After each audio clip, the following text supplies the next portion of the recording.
G'day and welcome to the National Virtual Expo. I'm your host for this session, Rob Malicki, and I'm coming to you today from Garigal Land in Sydney. And welcome to this session on building your leadership skills while you're at university.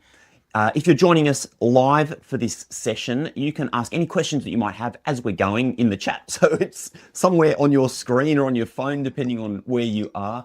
If you're joining us on Instagram or Facebook or TikTok, make sure you drop your questions in the chat. And if you're watching this on the replay, you can still ask questions. We have the Choosing Your Uni Discord. Details are in the session description down below. And for parents, we have a Facebook community just for you as well. So feel free to ask any questions that you have, and we will be answering every single question that comes through. I must say, I'm super pumped about this session because uni is about so much more than just classes. And this session on building your leadership skills, I believe, is one of the most important when it comes to your career after uni. And to that end, I'm joined by an expert in this field, Veronica Wong, currently at the University of Technology, Sydney. Veronica, welcome to the National Virtual Expo.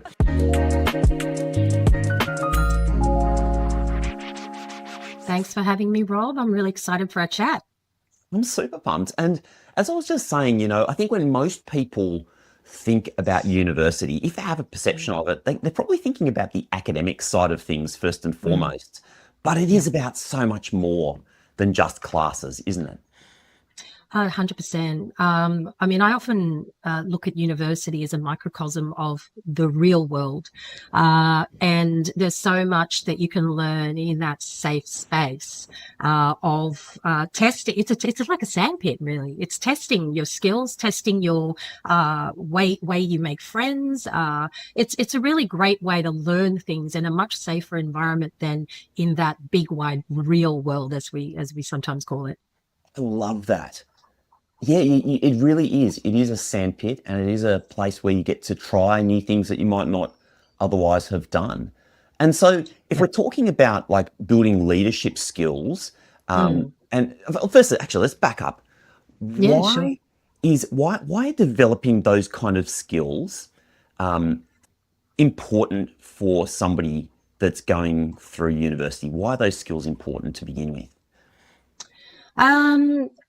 I think probably starting off with some of the recent data, because you can do it. You can develop skills, explore topics like join the Chocolate Appreciation Society for the fun of it, and you could still develop skills through that. But on a more sort of practical career focused reason, the 2026 Australian Association of Graduate Employers survey indicated that some of the top skills for graduates are collaboration. So you can't do that on your own. You need to learn to work with people. Communication, again, you can't do that on your own. You need to learn to talk to people. Problem solving, sure, you could do that a bit on your own, but I think it's stronger when you're doing it with others. And adaptability. And so whilst university classes allow you to develop a technical expertise in your area of your professional area, accounting or civil engineering or whatever that technical area may be.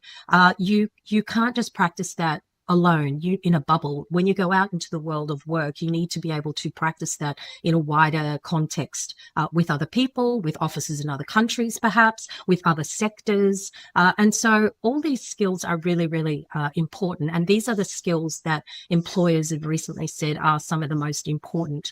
And one of the other quotes that I really love from the report was saying that employers report high satisfaction with graduates' ability to work in teams, particularly when they have had on-campus collaborative learning experiences. So you can get some of these experiences in the classroom, of course. There's group work, group projects, small group tutorials. But there's something different about choosing to take yourself out of the subject that you have to do and have to pass to graduate and saying, look, I'm interested in Japanese culture. There's a matcha society or an anime club. Maybe I'll try and make friends and just pursue that interest and see if there's some ways I can develop my leadership skills. Maybe I'll run for the president of that club, and then I'll learn to work in a team, learning to communicate, learning what leadership is. And all of those skills are skills that are transferable when you come into the workplace. Because when you're out in the workplace, you're competing with other people who've also possibly studied exactly the same subjects you've studied. Now, what's going to make you stand out? You might say, oh, the matcha president of the matcha society won't make me stand out. But what if they start asking you, so give me examples that you have from your experiences at university or elsewhere that you've learned how to lead or run a large project, run a large event, communicate across culture. These are all skills you can learn through these. It's actually the Matcha Society. That's the Matcha Society. It's actually exactly. The Matcha Society. Exactly. And you might be an engineer, a chemical engineer, and they'll go, well, how does the Matcha Society relate? Yeah. But it does. Because transferable skills are really important. You're so right. And, to me, in a world, and this is the world we're heading into, whether you like it or not, in a world where everything can be generated in seconds, images, videos, audio, ideas. Like, ideas are a commodity. You go to ChatGPT or Claude, boom, boom, boom, 1,000 ideas. What are the core skills you need to get ahead in that world, which we are already in? It's the human skills. Exactly. Collaboration, communication, leadership, adaptability. These are the human skills that are the absolute critical ones that I personally believe people need to be honing in on when they're at uni. Yeah, definitely. Oh, definitely. And I have worked with a lot of students across leadership programs and student experience programs. And I do come across many who sometimes think, oh, yeah, maybe I should develop these extra skills, but I'm shy, I'm quiet, I'm not a leader. And the thing is, leadership can be just reframed as something that if you're passionate about something that you basically want to help out in some way and have some degree of influence. You don't need to be the president of the Matcha Society. You might say, I don't feel quite confident to be the president, but, you're running a club event. Can I put my hand up and be a volunteer in that club event? You're going to learn a ton of skills by doing that and build your confidence at the same time, and realize that as you work with the team as a volunteer, that you might be able to contribute ideas, and you're using your initiative. You are actually seeing how to communicate. You're learning to listen to other people's perspectives. These are all very, very important skills. Sure, you can learn them in the classroom, but there's something I find in speaking with students that when you're in a classroom setting and you're told work in a group, there are often the pressures of I've got to do well, I've got to pass this subject, and I've got 10 weeks, and now it's only 5 weeks, and the assessments are due. There's a different type of mindset pressure that comes from learning these skills in a classroom setting. And I'm not saying that it's bad. I think that's critically important as well, because when you're in the workplace, you're going to have projects that may have deadlines, and you have to work with other people. But I think there's something extra freeing to work on these skills in an environment where you've chosen an extracurricular or a co-curricular experience that you're interested in that doesn't quite have the same academic pressure as being in a classroom setting does. And so I think there's really a lot of benefit. pause there for a second. You mentioned two Sure, words, sure. and maybe I'd like to dive into these. You mentioned Yeah, sure. extracurricular and co-curricular. Mm-hmm, So mm-hmm. what those are, and then maybe we can dive into some of the examples. So I'd love for Yeah. us to be able to highlight some of the amazing opportunities that students Mm. have on campus, which, to be honest, from my perspective, so much of this is just fun.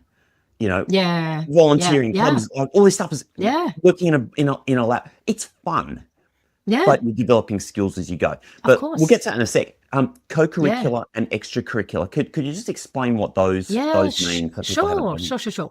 I guess simply put, co-curricular experiences are often ones that, I guess you could say, coincide or sit alongside some of your academic experiences. So sometimes students might be involved in a field trip project that they optionally chose to do. That's an option in their subject. It sits alongside that, or you could even loosely call, I guess, joining the Law Society and being involved in their events because you're studying law as a little bit more of a co-curricular experience.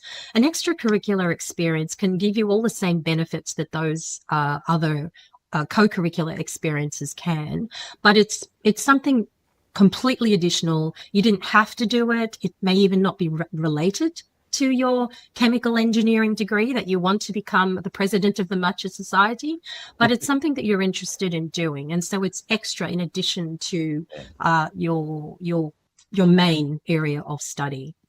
So what are some of those? What are some of those things that people can do that are Mm, extracurricular? So you mentioned some co-curricular options. So like sure, doing sure. a field work, and yeah, maybe being involved in a society might be co-curricular. Let's look Mm. purely at extracurricular, the extra stuff that you can do to start developing these critical skills for your resume and for your, for your career.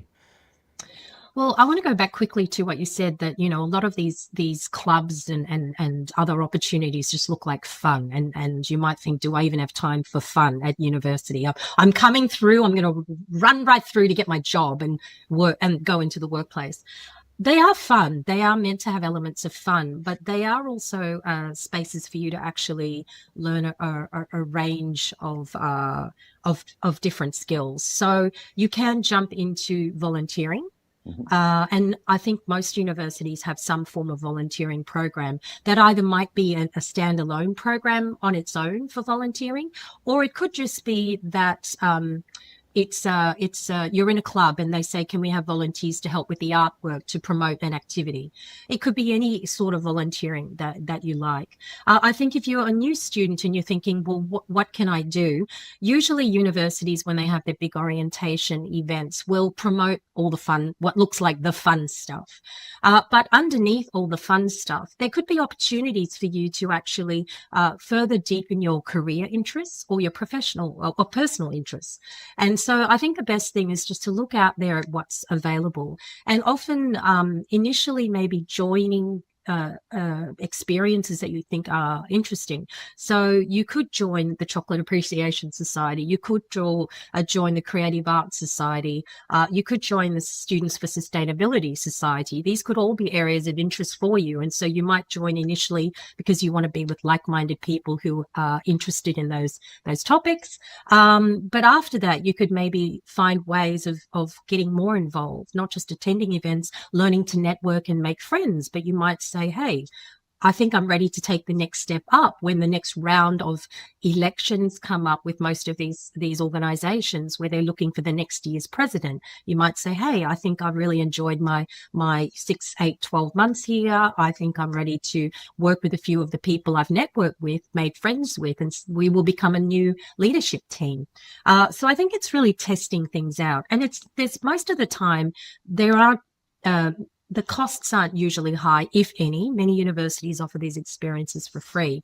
And you can just join, try a few things out. If something's not for you, I think 9.5 to almost 10 times out of 10, there's no obligation on you to continue with that. You could drop out, you can not re-sign the membership fee and find the next thing that you think would be suitable for you in your interest space. The other thing too is as you go through university, as you learn through your academic um, uh, side of things, you might start realizing there are different areas of interest that you'd like to explore. And again, looking at these extra or co-curricular opportunities can actually help you further expand and explore those. I mean, I've spoken to students before who said, oh, I got no idea what sustainability is. I don't know what sustainable development goals are.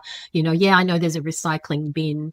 And then they attend a few sessions on what it is to live a sustainable life, and they suddenly find a passion that they didn't realize they had, and a perspective that they didn't understand. They thought sustainability is just recycling, and then they suddenly realize it's a lot more than that. Yeah. You know, it's environmental, there's social elements, and suddenly they found a new passion that may align with their career interests or may just run alongside it, alongside it. So there's a lot of different ways of exploring. And as I said, if something's not for you, you can also usually just back out and say, yep, I'm not going to stay Wasn't with for that. me, That's exactly. okay. Yeah, this is so true. And sometimes you kind of talked about volunteering, and I think people might go, "Oh, it sounds kind of formal and scary," and I don't know if I'm going to be good, and maybe I don't want to. They think of a soup kitchen, like they might have a very fixed idea about what that means. Yeah. When I was in first year of uni, I was in a biology class. And we're walking through the biology building. It's kind of old building, brick building, dusty corridor. And it was the professor who was showing us around the faculty. And we walked past this laboratory, and he pointed at the door and he said, "Oh, this is the biodiversity laboratory. You can go in there and volunteer." And we kind of walked along, and I went, "Oh, that kind of sounds interesting." So after one of the classes, I went and said, "Hey, you couldn't introduce me to those biodiversity people? Like, I might do this volunteering. Yeah, that sounds interesting." What that led to, Veronica, I ended up going in, meeting all of the professors in this area. So all these people who ended up being my teachers, making personal relationships. It led to paid work. I mean, and really well paid work. If you got a job on campus, it's really well paid. Yeah. It led to fully paid field trip experiences with real researchers out in the field, out in the desert doing collection of biodiversity samples. It was the most extraordinary thing. And it was literally just because, a throwaway remark from an academic, "Oh, you could volunteer here if you wanted." And I was like, "Oh, okay." So it doesn't be something that's formal. It doesn't have to be scary. It doesn't have to be anything that's in your mind that's being fixed. It can be just like you've said, Veronica. It can be volunteering with a club with a social event. Yeah. But volunteering is an amazing one. So what about other sorts of, so we talked a lot about volunteering. You talked about going to events and activities. What other sorts of, opportunities are available for students to develop those skills? Sure. Well, look, all universities have sports organizations, and you can get involved in that. Particularly, you don't have to be an elite athlete either. A lot of them are for amateur athletes, and then there often are elite avenues. You could be involved in clubs where you want to learn skills in debating. It could be other programs. There are some universities that have various leadership programs. For example, things like a global leadership program where you can learn about global perspectives of the world. You could also go on a global exchange experience if you wish. And that, for most students, that is an extracurricular activity. Most students choose to do that. It's not necessarily built into your degree. And so it's an extra thing that you could choose to do to develop a whole range of new skills: independence, language skills, perhaps, cross-cultural understanding. Leadership programs on campus could include learning and listening from speakers that have become a success. It could be learning from alumni. There could be young alumni programs in university that, as you're thinking of, I'm getting near the end of my degree, I want to be part of that club so I can learn about what young alumni have gained from the university experience, but also how they've navigated the next steps. There are many different opportunities, and there are quite a few universities, though I don't think all do this now, where they have a coordinated it could be a student life or an extracurricular unit that actually recognizes many different student leadership, volunteering, mentoring experiences across campus. And students can actually sometimes even earn badges from them, certificates, have it recognized on their transcript. A few of the ones I know of, and I know this list isn't exclusive, I think RMIT has something called RMIT Plus, Curtin Extra. UNSW has a AHEX Advantage. So there are there are some universities that have maybe a one-stop shop where you can then go and say, I want to add these skills to my resume or to my CV, my resume, my future. And under that, you'll be able to find a list of all the different things that you're interested in and choose the ones that align with your areas of interest.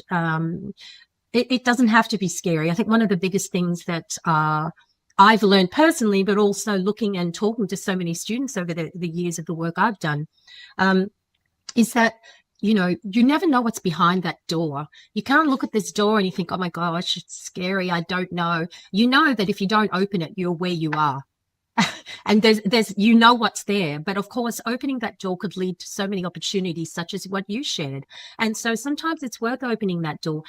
Again, 9 times out of 10, if you open the door, have a peek inside and don't like it, just shut the door and move to the next door.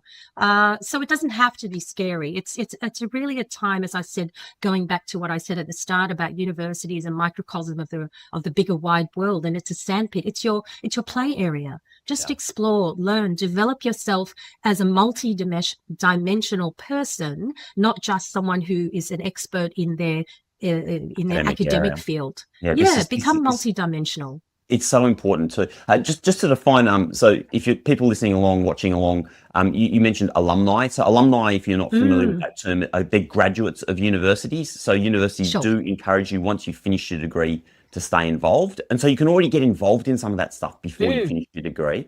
You mentioned like student exchange opportunities, overseas study opportunities. We've got a whole session on that. You'll find that in the session catalogue down below, going on an international experience as part of your degree. And one of the things I wanted to tease out, Veronica, because we've talked about volunteering and getting involved in things, but in fact there's this whole side of universities. Let's say you do pretty well in your classes, where you can actually get involved in paid work, like being part of a PASS program, a peer assisted study session program. And you're getting paid to help other students because you've done pretty well. But that's also a fantastic way to kind of develop some of those skills, isn't it? Oh, definitely. As you mentioned, I worked at University of Technology Sydney. We have a program called UPass that does that. There are also, at least at this university, a couple of other opportunities where you could become a careers intern. So you would have gone through training, maybe supporting, volunteering, and then later on you could be an intern supporting other students learning about careers. So there are also paid opportunities as well. You're right. And they could be different, obviously, at different universities. And you can definitely seek those out as well, both to earn the money, but also further develop those skills, add them to your resume and promote them as your transferable skills. So true. And getting a job on campus is like the best job when you're at uni, because it's right where you need to be anyway. Yes, exactly. Uni jobs pay really well. They actually pay really well at that sort of entry level. Plus, you get in part of the ecosystem, you get to understand it, you get to meet people inside there, start building your networking skills and things like that. So, it's definitely something that's worth exploring. 100%. You don't get the same freedom to explore as much once you're actually out in a 9 to 5 or whatever hours your job, but a full-time job. And university is a great place to just start doing that exploration. So how does somebody they're heading into university?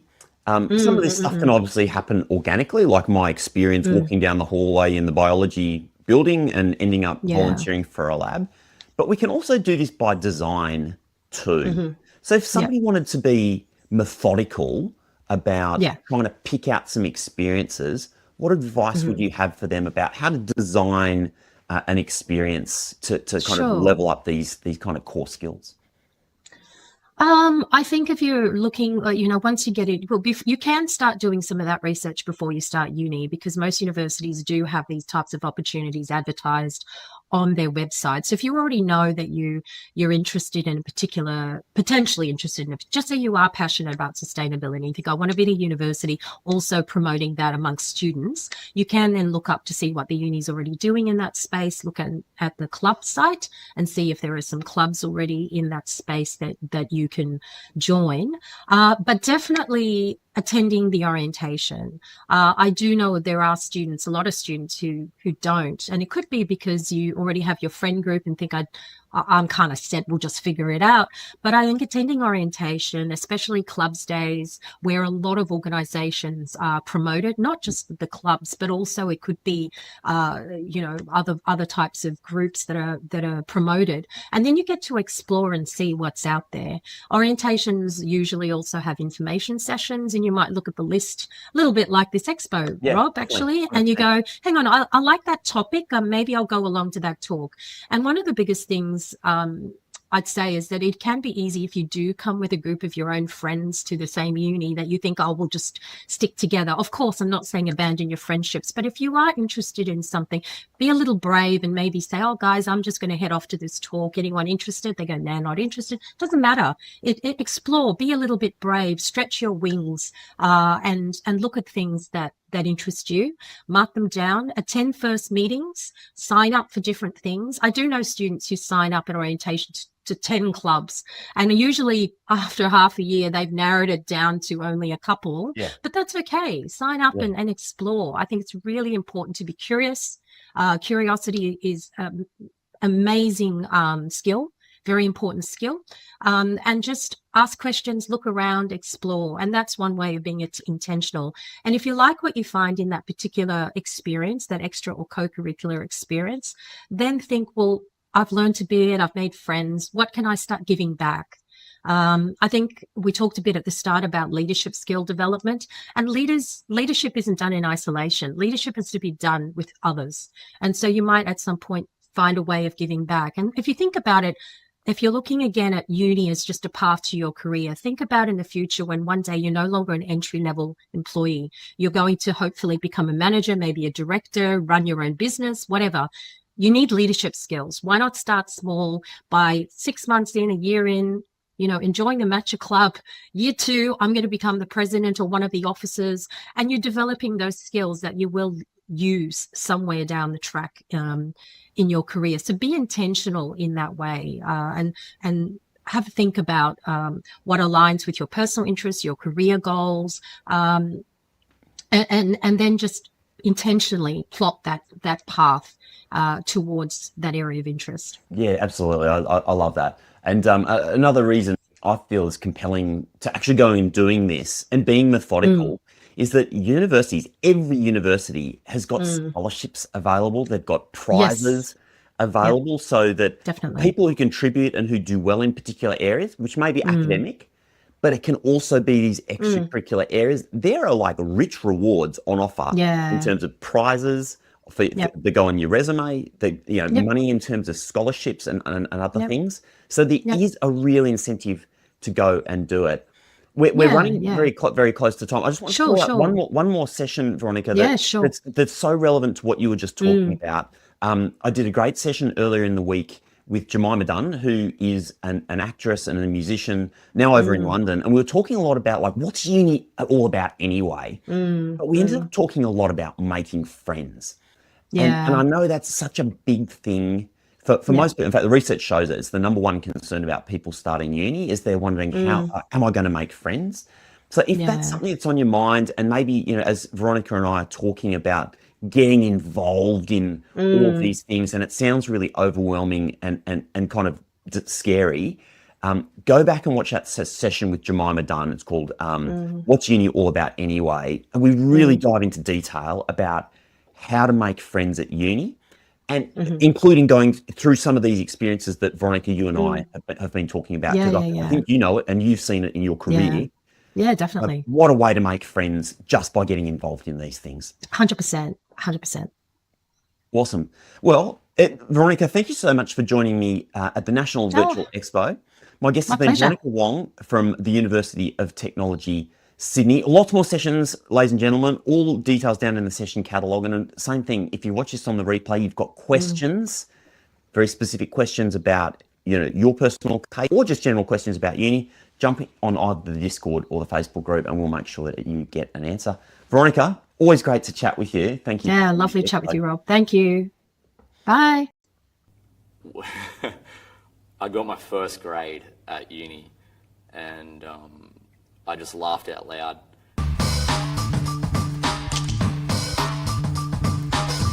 It wasn't just a pass, I actually got a high distinction. and I'd always done terrible at school. I did the PSP course at SEU, which gave me like the foundations of what you need to be able to study at uni, and I didn't fail that, got good grades, so I was like, hey, we'll keep going. Studied a bachelor in psych, did all right, so I kept going and got into honours, and now I'm writing a thesis. Getting that first grade was the first time that I felt like I can actually do this, and it has led me to get to where I am now, and I'm really grateful of it.